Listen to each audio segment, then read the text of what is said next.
आदिवासी, सर्वप्रथम मी सर्व शेतकरी बांधवांची माफी मागतो।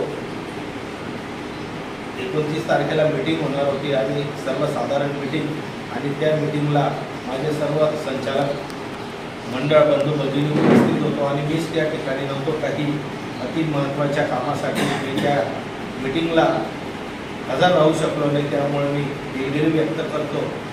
आणि त्या ठिकाणी बऱ्याचशा सदस्यांनी आणि जे कारखान्याशी ज्यांचा काही संबंध नाही, जे सभासद नाही, अशा काही लोकांनी त्या टाउन हॉलच्या ठिकाणी मीटिंग ठेवली होती।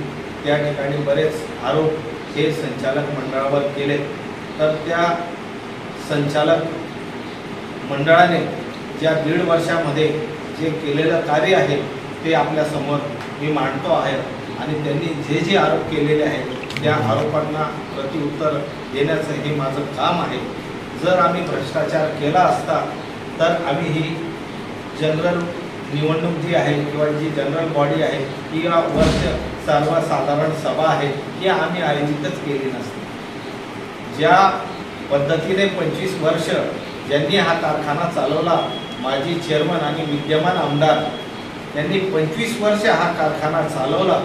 त्या 25 वर्षामध्ये त्यांनी 25दा सुद्धा सर्वसाधारण मीटिंग घेतलेली नाही। आमचं संचालक मंडळ हे तर 1.5 वर्ष झालं, त्या मंडळाच्या आमच्या मासिक मिटिंगा या दर महिन्याला होत असतात। आमची वार्षिक सर्वसाधारण सभा ही मागच्या वर्षीही झाली, या वर्षीही झाली। ही जनता बघत आहे, जनता काही मूर्ख नाही, जनताला सगळं समजत आहे। हा 25 वर्ष कारखाना तुम्ही चालवला, या 25 वर्षामध्ये तुम्ही काय घोटाळे केले, तुम्ही काय भ्रष्टाचार केला हे जनतेला माहिती आहे। जर तुम्हाला कारखाना व्यवस्थित चालवता आला असता तर तुम्ही भाड्याने दिला नसता, तुमची कुवत नव्हती म्हणून हा तुम्ही दुसऱ्याला कारखाना चालवायला दिला। आजही या कारखान्यावर 50 कोटी रुपये कर्ज आहे। आदिवासी सहकारी साखर कारखान्यावर 50 कोटी रुपये कर्ज आहे। हे या नवीन संचालक मंडळाने नाही केलेलं आहे, हे तत्कालीन संचालक मंडळ चेअरमन आणि विद्यमान आमदार शिरीष नाईक यांनी केलेलं आहे। त्यांनी त्याचं पहिले उत्तर द्यावं की 50 कोटी रुपये हा कसं काय या कारखान्यावर भुर्दंड बसला, आणि प्लस हे 40 कोटी रुपये जो एक्सपेन्शनचा जो खर्च आहे तो 40 कोटी रुपये, असे 90 कोटी रुपये या आदिवासी सहकारी साखर कारखान्यावर आजही घेणं आहे। मग तुम्हाला कारखाना चालवता आला नाही आणि जे चालवायचा प्रयत्न करत आहेत त्यांना तुम्ही त्रास देत आहेत। ज्या पद्धतीने 2 गळीत हंगामासाठी आम्ही द्वारकाधीश कारखान्याला NOC दिली, नो ऑब्जेक्शन सर्टिफिकेट दिलं, आणि तेव्हा त्यांना त्या साखरेच्या तारणापोटी त्यांना कर्ज मिळालं। आजही आमची तीच भूमिका आहे, आम्ही त्यांना NOC द्यायला सर्व संचालक मंडळ तयार आहे। आमच्या संचालक मंडळाने ठरवलं की हो, कारखाना चालू झाला पाहिजे, शेतकऱ्यांना त्यांचा हक्काचा ऊस या कारखान्यामध्ये, आदिवासी कारखान्यामध्ये दिला गेला पाहिजे, आणि त्या अनुषंगाने आम्ही त्यांना NOC द्यायला तयार आहे। पण द्वारकाधीश कारखान्याचं आडमुठी धोरण आहे की ते म्हणतात की या संचालक मंडळाने आम्हाला हा कारखाना गिरवी ठेवून आम्हाला 20 कोटीचं कर्ज पाहिजे। हा कारखाना भरत गावित आणि त्यांच्या संचालक मंडळाचा नाही, हा कारखाना जनतेचा आहे, हा कारखाना स्थानिक स्वराज्य संस्थेचा आहे। या कारखान्यामध्ये जे जनमत आहेत, जे शेतकरी बांधव आहेत, जे सर्वसाधारण सभेमध्ये हा विषय चर्चेला जाईल, आणि सर्वसाधारण सभेमध्ये जर त्या जनता जनार्दनने सांगितलं, जे या कारखान्याचे खातेदार आहेत, ज्यांच्याकडे शेअर्स आहेत, त्यांनी सांगितलं की हो, द्वारकाधीशला हा कारखाना तुम्ही गहाण ठेवण्यासाठी 20 कोटी रुपये त्यांना उचल घेण्यासाठी तुम्ही परवानगी द्या, मी देईन, पण मी मालक नाही, मी त्या ठिकाणी एक शेतकऱ्यांचा प्रतिनिधी म्हणून मी बसलेलो आहे। उद्या उठून हा जर चुकीच्या पद्धतीने जर दिला गेला तर जनता मला कधीही माफ करू शकणार नाही। ज्या पद्धतीने चुकीच्या पद्धतीने यांनी करारनामा केला द्वारकाधीश कारखान्याबरोबर, आणि हा कारखाना 15 वर्षासाठी भाडेपट्ट्यासाठी त्यांना दिला, खुर्ची सहित जी खुर्ची आहे कारखान्याची त्या खुर्ची सहित यांनी हा कारखाना 15 वर्षासाठी चालवण्यासाठी दिला। आणि जेव्हा दिला तेव्हा त्यांनी सर्वसाधारण सभा घेतली नाही, आयत्या वेळेच्या विषयामध्ये हे विषय मंजूर केले. जर तुम्ही खरंच बुद्धिवान असणार, तुम्हाला जर खरंच कायद्याचं ज्ञान असेल, तुम्हाला सहकार कायदा जर करत असेल, तर तुम्ही जनरल मीटिंग घेतली पाहिजे होती आणि त्या जनरल मीटिंग मध्ये हा विषय तुमचा आला पाहिजे होता अजेंड्यावर की कारखाना हा 15 वर्षासाठी भाडेपट्ट्यासाठी आपल्याला द्यायचा आहे. अहो, तुम्ही आम्हाला सांगतात की आम्ही याच्यात भ्रष्टाचार केला. भ्रष्टाचार आम्ही केला का तुम्ही केला सांगा. ज्या वेळेस हा आदिवासी कारखाना तुम्ही भाडे तत्वाने चालवणारा द्वारकाधीश कारखान्याला दिला, त्याच धर्तीवर चोपडा सहकारी साखर कारखाना हा पुण्याच्या कंपनीने घेतला आणि त्या कंपनीचं भाडं आणि त्याचं क्रशिंगचं जे भाडं आहे, क्रशिंगचं जे कमिशन आहे, त्याच्यामध्ये तफावत आहे. आणि त्या उद्देशाने आम्ही त्या जनता जनार्दनाच्या आदेशाप्रमाणे त्या कर्मचाऱ्यांचे पैसे काढून दिले, कारण तो त्यांचा मेहनतीचा पैसा होता, हक्काचा पैसा होता आणि परिश्रमातून तो कमवलेला एक पै यांनी 25 वर्षात त्यांना लाजा वाटायला पाहिजे. यांनी 1 रुपया सुद्धा त्यांना दिला नाही. त्यांचे सगळे पैसे आम्ही काढून दिले आणि उर्वरित पैसे सुद्धा आम्ही त्यांचे देणार होतो. पण नोव्हेंबरचं 50 लाख रुपये आम्हाला भाडं मिळालं नाही. जे आमचं क्रशिंगचं भाडं होतं, जे आमचं 112 रुपये या टनाप्रमाणे जवळजवळ आमचं 1,48,500 इतकं क्रशिंग झालं होतं आणि त्या क्रशिंगचे पैसे 1 कोटी जवळजवळ 27 लाख 2 कोटी 27 लाख रुपये आम्हाला हे त्यांच्याकडनं कमिशन मिळणं अपेक्षित होतं. पण त्यांनी द्वारकाधीश कारखान्याने सांगितलं की तुमचं जे तुम्ही 20 कोटी रुपये घेतलं आहे त्याचं 12% 2 कोटी 40 लाख रुपये व्याज होतं. उर्वरित 13 लाख रुपये तुम्ही आम्हाला द्या. कारखान्याचं उत्पन्नच काही नाही आहे. कारखान्याला उत्पन्न मिळणाऱ्याचे साधन म्हणजे कारखाना जो भाड्याने दिलेला आहे ते 50,000 रुपये भाडं आणि कारखाना जे गळीत हंगामामध्ये क्रशिंग शेतकऱ्या बांधवांचा ऊस येऊन त्या ठिकाणी क्रशिंग होईल ते 1,48,500 रुपये असे हे क्रशिंगचे पैसे येतील तर तो कारखाना चालेल. त्याच्यात आम्ही कर्मचाऱ्यांचे पगार देऊ, त्याच्यात आम्ही उर्वरित दैनंदिन जो खर्च असेल किंवा ज्या व्यापाऱ्यांचे थकीत आहे त्यांचे पैसे देऊ. आज कारखान्यामध्ये तासणी घेण्यासाठी सुद्धा पैसे नाही. तासणी घेण्या एवढ्या सुद्धा त्या ठिकाणी व्यवहार त्या कारखान्याचा नाही, तर हा करोडोचा भ्रष्टाचार आम्ही कुठून करू. आणि तो पण फक्त 1.5 वर्षात तुम्ही म्हणतात आम्ही हजारो कोटी रुपये खाल्ले. मग 25 वर्षात तुम्ही काय केलं ते जनतेला तुम्ही उत्तर द्या. आमचा तुम्ही 1.5 वर्षाचा हिशोब मागता आहे, 25 वर्षात मध्ये मग तुम्ही किती भ्रष्टाचार केला त्याचं जनतेला उत्तर द्या.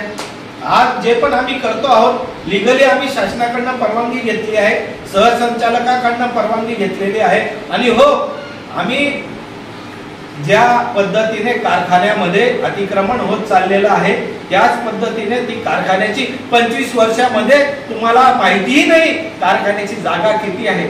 पण आम्ही रीतसर कारखान्याची मोजणी करण्यासाठी फी भरली, कारखान्याची मोजणी आम्ही केली आणि कारखान्यामध्ये अतिक्रमण होऊ नये, कारण हा कारखाना आदरणीय नाईक साहेब आणि लोकनेते माणिकराव दादा यांच्या स्वप्नाची ही पूर्तता आहे.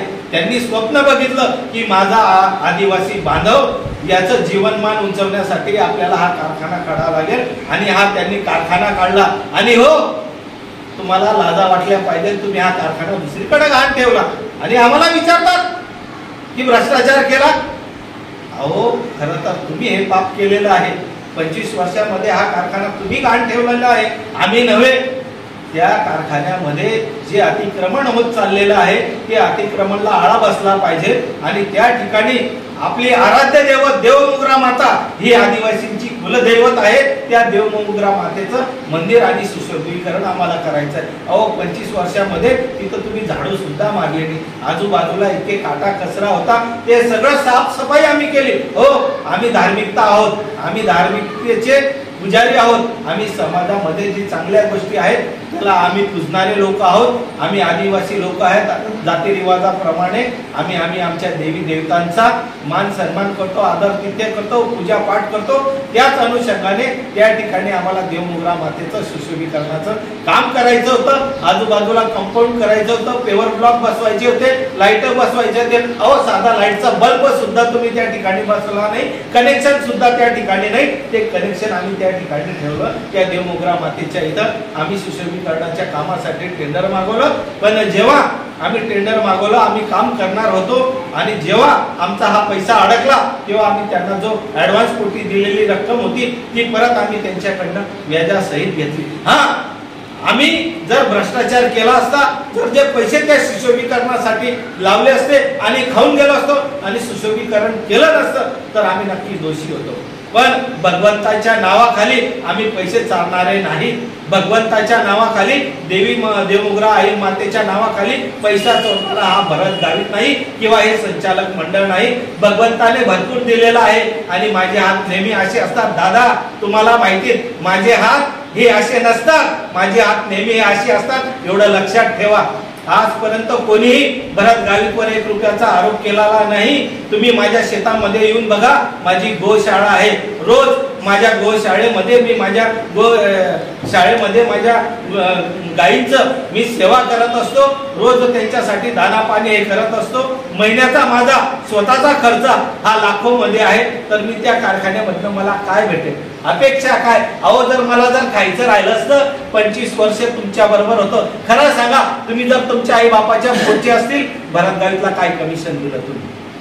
भरत गावितला 1 रुपया सुद्धा कमिशन दिलं का? आणि मी मागितलं का तुमच्याकडनं? मी कधीच मागितलं नाही। सगळे तुम्ही ठेके तुमच्याकडे होते, मोलॅसिस तुम्ही वापरायचे, बगॅस तुम्ही वापरायचे, कारखान्याचे जे तुम्ही साखर निघायची लिलावाचे ठेकेदार तुमचे आहेत। चौकशी करा, तुमचे फोन टॅपिंग करा, तुम्ही त्यांच्याकडनं किती कमिशन खाल्लं आहे, त्यांच्याकडनं किती पैसे घेतलेले आहे, इलेक्शन मध्ये त्यांच्या घरामध्ये किती पैसे ठेवलेले आहे, ते सगळं तुम्ही जनतेसमोर आणा।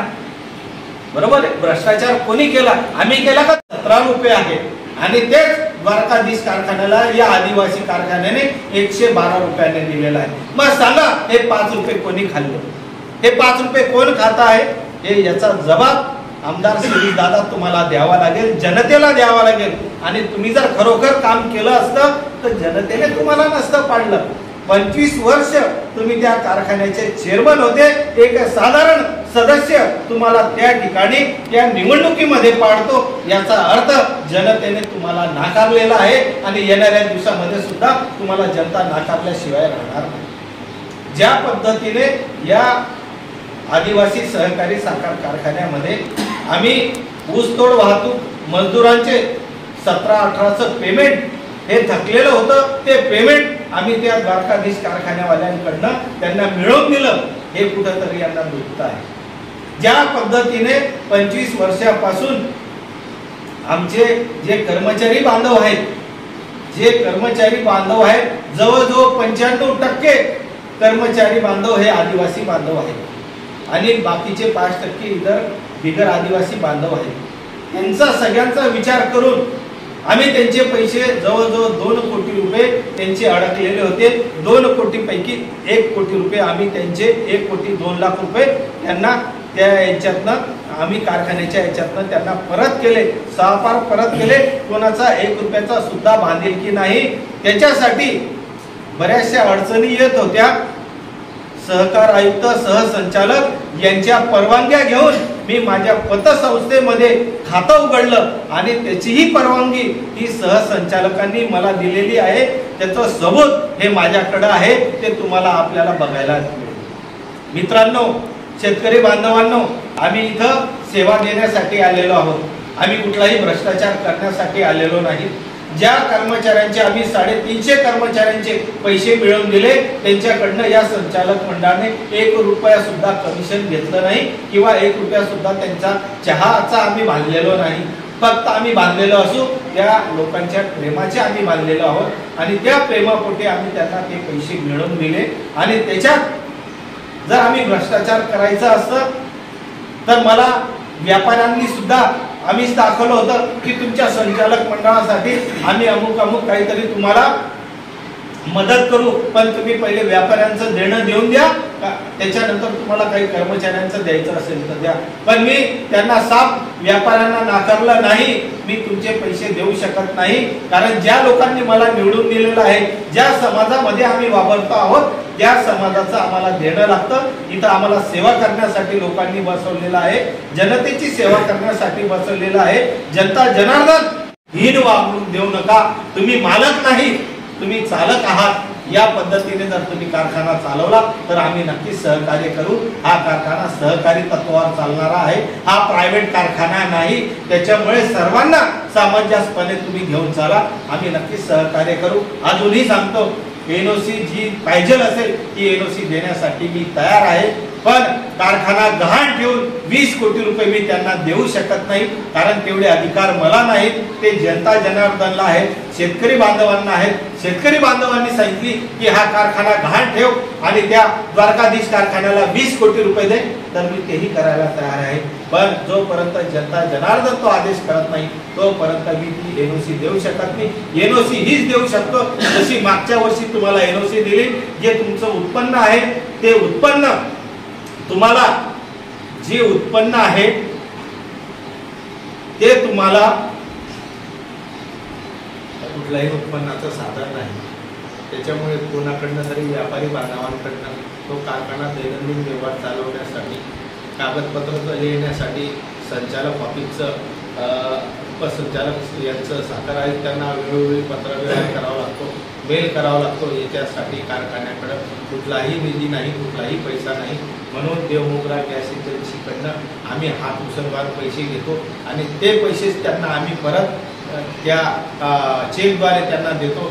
याच्यामध्ये कुठल्याही प्रकारचा भ्रष्टाचार नाही. जर त्यांच्याकडनं घेतो त्यांना जर चेकने देत असेल तर हा 1 नंबरमध्ये येणारा व्यवहार आहे आणि तो 2 लाखाचा जो व्यवहार आहे तो तुम्ही ऑडिटने बघू शकता की आम्ही कशासाठी ते पैसे घेतले होते. त्याचे बिल पण आमच्याकडे आहेत, ते कुठं कुठं गेले. आता साखर संचालकांकडे आम्हाला जावं लागतं, तर येण्या जाण्याचं भाडं सुद्धा लागतं. कशासाठी हे करणार? आमच्याकडे गाडी नाही, ती गाडी आहे ती पण त्यांच्याकडे आहे.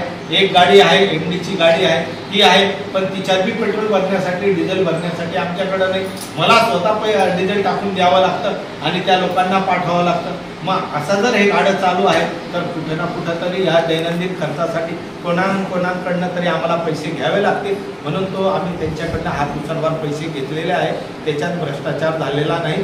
तुम्हाला हिंदुस्थानमधनं कोणाकडनं ऑडिट करायचं असेल त्यांच्याकडनं तुम्ही ऑडिट करा. तुम्हाला जो सीए लावायचा त्या सीए कडनं तुम्ही ऑडिट करून घ्या. आमच्या केसा एवढा सुद्धा आम्ही जर भ्रष्टाचार केला असेल तर आम्ही हे सर्व संचालक मंडळ हे राजीनामा द्यायला तयार आहोत, पद सोडायला तयार आहोत. पण चुकीचे आरोप करू नका, एवढंच या निमित्ताने सांगतो. सगळ्या शेतकरी बांधवांना विनंती करतो की हा फक्त राजकीय स्टंट या शिरीषदादांचा आहे. 5 वर्षामध्ये शिरीषदादा निष्क्रिय आहेत. शिरीषदादांनी कुठल्याही विकासाचे कामं या नवापूरसाठी केलेले नाहीत, नवापूरच्या जनतेसाठी केलेले नाहीत. त्याच्यामुळे कुठेतरी या गोष्टींना वेगळं वळण द्यायचं आणि लोकांना आपलंसं करायचं, म्हणून हे सगळं शिरीषदादांचं स्टंट आहे, राजकीय षडयंत्र आहे. माझी शेतकरी बांधवांना विनंती आहे की यांच्या भूलथापांना बळी न पडता जे संचालक मंडळ आहेत त्यांच्यावर तुम्ही विश्वास ठेवा. येणाऱ्या दिवसामध्ये संचालक मंडळाकडनं जास्तीत जास्त सेवा ही शेतकरी बांधवांची होईल, हे या निमित्ताने सांगतो. 25 वर्षामध्ये 25 पैशाची सुद्धा साखर या मागच्या शिरीषदादांनी दिली नव्हती. पण आमच्या संचालक मंडळाने येतात बरोबर सगळ्यांना साखर आणि सगळ्यांना शेताच्या बांध्यापर्यंत त्यांना खत पुरवण्याचं काम या संचालक मंडळाने केलेलं आहे आणि कुठेतरी त्यांचं खच्चीकरण होत आहे. म्हणून हे आम्हाला बदनाम करण्याचं षडयंत्र त्यांचं रचलेलं आहे. जनतेने सावध राहावं हेच या निमित्ताने सांगतो आणि थांबतो. जय हिंद, जय महाराष्ट्र, जय भीम, जय आदिवासी. तुम्हाला सोडणार नाही आणि तुम्ही केला असेल तर जनता बी तुम्हाला सोडणार नाही. पण लक्षात ठेवा, हा कारखान्यावर राजकारण करू नका. राजकारण करण्यासाठी बऱ्याचशा जागा आहेत. शिरीषदादा तुम्ही मैदानात या, आम्ही पण मैदानात आहोत. पण हे राजकारण करण्याचं क्षेत्र नाही, कारण ही सहकारी संस्था आहे आदरणीय नाईक साहेब, आदरणीय माणिकराव दादांनी संस्था उभी केली आहे. अहो, तुम्ही जर खरोखर नाईक साहेबांचे वारस राहिले असते तर तुम्ही बोलले असते, भरत भाऊ मी तुमच्या बरोबर आहे, चला हा द्वारकाधीश कारखाना कसा आपला कारखाना गळीत हंगाम चालू करत नाही, आपल्या शेतकऱ्यांचं नुकसान आहे, आदिवासी बांधवांचं नुकसान आहे, चला मी तुमच्या बरोबर येतो, कारण याच्या बरोबर मी करार केलेला आहे, हा कारखाना तुला चालू करावा लागेल. चालू करण्यासाठी तुम्ही मी जर एकत्र आलो असतो तर या द्वारकाधीशला हा कारखाना चालू करायला आपण भाग पाडलं असतं. पण त्याच्यातही तुम्ही राजकारण करताय. लाज वाटली पाहिजे तुम्हाला, की वाटते तुमची की तुम्ही अशा पद्धतीने राजकारण करत आहेत. त्या शेतकऱ्यांना तुम्ही सोडत नाही, त्या शेतकऱ्यांसाठी तुम्ही सुद्धा त्या सहसंचालकाला पत्र देतात आणि तो तुमचा एक तीन पाठ माणूस तो पत्र लिहितो, तक्रारी करतो की हे संचालक मंडळ बरखास्त करा.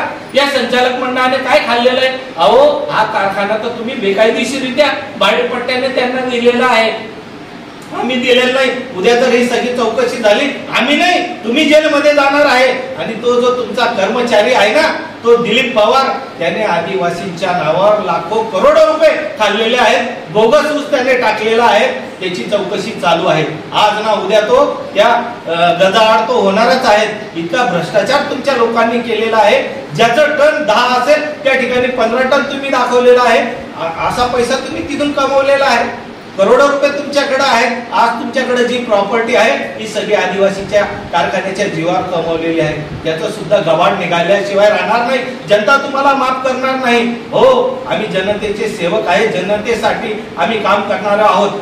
ज्या पद्धतीने द्वारकाधीश बरोबर तुम्ही करार करून दिला आहे 15 वर्षाचा, तो जर करार तुम्ही आज संपुष्टात आणा, उद्या कारखाना आज संचालक मंडळ जर नाही केलं तर राजकीय संन्यास घेऊन गेल. पण हा कारखाना आम्ही सुद्धा चालू करू शकतो. पण शेवटी कायद्याने आमचे हात बांधलेले, तुम्ही हात बांधून ठेवलेले आहेत. तुम्ही त्याला कारखाना घाण दिलेला आहे आणि त्या कारखान्याला सांगितलेलं आहे की 15 वर्षापर्यंत हा कारखाना तुम्ही चालवा. जर करार केला नसता तर आज सुद्धा तो कारखाना चालवण्यासाठी हे संचालक मंडळ सक्षम आहे. 4, 5, 10 कोटी रुपये आम्ही स्वतः गिरवी राहिलो असतो, पण हा कारखाना चालू केला असता. पण दुर्दैव एवढंच आहे की हा कारखाना चालू करण्यासाठी आमच्याकडे परवानगी नाही. ती परवानगी शासनाने तुम्ही त्या द्वारकाधीशला दिलेली आहे. त्याच्यामुळे तो द्वारकाधीश जो निर्णय घेईल तो तुम्हाला बघावा लागेल. पण आम्ही पण गप्प बसणार नाही. आम्ही आमच्या लोकांची अस्तित्वाची लढाई लढू, हा कारखाना चालू करायला लावू. एक टिपरा सुद्धा किंवा द्वारकाधीशला आदिवासीचं जाऊ देणार नाही. जोपर्यंत आदिवासी सहकारी साखर कारखाना हा द्वारकाधीश चालू करणार नाही, तोपर्यंत आदिवासींचा एक सुद्धा टिपरा त्या द्वारकाधीश पर्यंत आम्ही जाऊ देणार नाही. हे आमचं संचालक मंडळाने ठरवलेलं आहे. कारण हा आदिवासींचा कारखाना आहे. आदिवासींचा कारखाना तुम्ही घेतलेला आहे, तुमच्या स्वार्थापोटी द्वारकाधीशने घेतलेला आहे. काय जाईल? फक्त 50 लाख रुपये यांचा खर्च होईल, 50 लाख रुपये भाडं जाईल. पण हा सगळा ऊस तो द्वारकाधीशला घेऊन जाईल. द्वारकाधीशला घेऊन गेल्यानंतर तिथं मोलॅसिस बगॅस आणि इथेनॉल तो काढेल, तिथं 2 पैसा त्याला मिळेल. तो व्यापारी आहे, तो शेतकरी नाही. आम्ही शेतकरी आहोत, शेतकऱ्याचे पोरं आहोत. आम्हाला हा कारखाना जिवंत ठेवायचा आहे. कारण ज्या आमच्या बापाने, तुमच्या वडिलांनी, माझ्या वडिलांनी हा कारखाना सुरू केलेला आहे, त्यांच्याबरोबर बरेचसे दिवंगत जे जुने लोक आहेत ते नाही आहेत, पण बाकी लोक आहेत. हा कारखाना आम्हाला जिवंत ठेवायचा आहे, शेतकऱ्यांसाठी जिवंत ठेवायचा आहे. आणि जोपर्यंत आमच्या जीवात जीव राहील तोपर्यंत हा आदिवासी कारखाना जिवंत राहणार आहे. या कारखान्याला आम्ही बंद पडू देणार नाही. जर द्वारकाधीशने सांगून गेलं की हा कारखाना मी चालवण्यासाठी असमर्थ आहे, दुसऱ्या दिवसापासून हे संचालक मंडळ तो कारखाना चालवण्यासाठी समर्थ राहील. एवढंच या निमित्ताने सांगतो. द्वारकाधीश आणि शिरीष नाईक हे दोघे मिळून हा कारखाना बंद पाडण्याच्या स्थितीमध्ये आहेत. कारण दोघी भागीदार आहेत, दोघी एकमेकांनी दोघांनी करार केलेला आहे. आणि जे चोपडा कारखान्याला 117 रुपयाचं कमिशन मिळत आहे, ते आदिवासी कारखान्याला 112 रुपयाचं मिळत आहे. म्हणजे 5 रुपये कुठंतरी गलफत झालेले आहे आणि ते छुप्या मार्फत यांना नक्कीच मिळत असेल. म्हणून हे मिलीभगत करता आहेत. अहो शिरीष दादा, तुम्ही आमदार आहेत, लोकप्रतिनिधी आहेत, तुम्हाला सुद्धा या शेतकऱ्यांच्या मतांची गरज आहे. आणि तुम्ही हा शेतकऱ्यांसाठी कारखाना चालू होऊ नये, स्वतःचं मत वाढवण्यासाठी तुम्ही आदिवासींची हालअपेष्टा करत आहेत. लाजा वाटू द्या.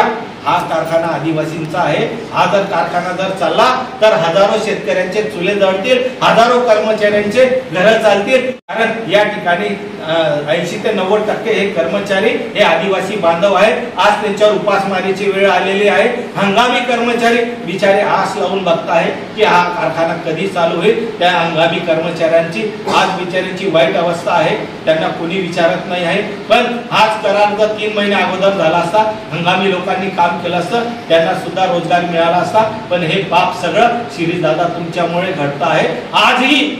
आजही मी या पत्रकार बांधवांच्या मार्फत मेसेज देतो, द्वारकाधीश कारखान्यावाल्याला बोलवा, तुम्ही बसा, मी बसतो, हा कारखाना कसा चालू होत नाही त्याच्यासाठी आपण प्रयत्न करू। केव्हाही आमची सामंजस्याची भूमिका आहे, पण असे आरोप चुकीचे करू नका। तो आदिवासींचा कारखाना आहे, या कारखान्यामध्ये राजकारण नका येऊ। तो कारखाना चालू झाला पाहिजे, हे आमचं प्रामाणिक मत आहे। ज्या पद्धतीने द्वारकाधीश कारखान्याने सगळ्यांना द्वारकाधीशच्या ज्या शेतकऱ्यांना ऊस दिला होता त्या लोकांना त्याने 175 रुपये प्रमाणे पैसे दिले। उर्वरित आदिवासी कारखान्याच्या जे लोक होते ज्यांनी ऊस दिला होता आदिवासी कारखान्याला, त्यांना 75 रुपये दिले आहेत। 100 रुपये अजून आमचे बाकी आहे।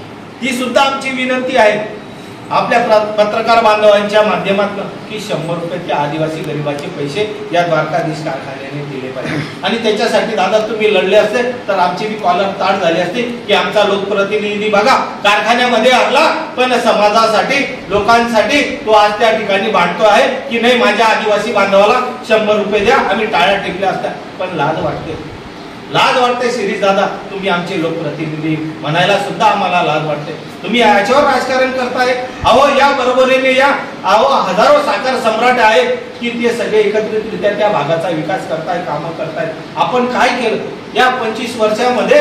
हा देशोधडीला कारखाना लावून दिला। आणि ज्या आई वडिलांनी आपल्याला हा कारखान्यासाठी रात्रंदिवस मेहनत केली, तो कारखाना दुसऱ्याच्या ताब्यात गहाणे ठेवून दिला। आणि आता तुम्ही वर तोंड करून बोलताय की यांनी असं केलं, त्यांनी तसं केलं। आपण काय केलं हे बघा, आपण लोकांना न्याय देऊ शकलो का हे बघा। तुम्ही न्याय द्यायला नाही आणि आमच्यावर आरोप करता आहेत। आम्ही 5 वर्ष चालवू, जर आमच्याकडनं कारखाना चालवला जनता आम्हाला घरी बसवेल, जनार्दनला सगळं समजतं। पण या येत्या 5 वर्षामध्ये हा आदिवासी कारखाना हा चांगल्या पद्धतीने कसा चालेल असं हे सगळं संचालक मंडळाचा विचार आहे। या संचालक मंडळाने 1 रुपया सुद्धा हा संचालक मंडळ कुठल्या कर्मचाऱ्याचा किंवा शेतकऱ्याचा बांधलेला नाही। कारण आम्ही प्रामाणिकपणे सेवेसाठी उतरलेलो आहे। जनतेने ज्या कामासाठी आम्हाला निवडून दिलेला आहे हा कारखाना नक्कीच पुढे नेण्याची आमची तयारी आहे। आणि जर ठरवलं येणाऱ्या दिवसामध्ये नक्की द्वारकाधीश कारखान्याने सांगितलं की हो माझे पैसे तुम्ही परत करा आणि हा कारखाना आदिवासी कारखाना चालेल, ती सुद्धा आमची तयारी आहे। शासनाकडनं सुद्धा आम्ही त्या पद्धतीने मागणी केलेली आहे। अहो शिरीषदादा सरकारमध्ये होता तुम्ही, शिरीषदादा तुम्ही आमदार होता, तुम्ही जर मागणी केली असती तर या सरकारने सुद्धा तुम्हाला 100, 150, 200 कोटी रुपये दिले असते। कारण सगळ्या महाराष्ट्राला कारखाना चालवण्यासाठी कारखाना अडचणीत असताना सरकारने मदत केली, तर आदिवासी कारखान्याला सुद्धा मदत केली असती। पण दुर्दैव आपलं या बिंडोकांनी तो कारखाना हा गहाण ठेवून दिला। आणि जो कारखाना गहाण ठेवून दिला त्या कारखान्याला सरकार मदत करू शकत नाही।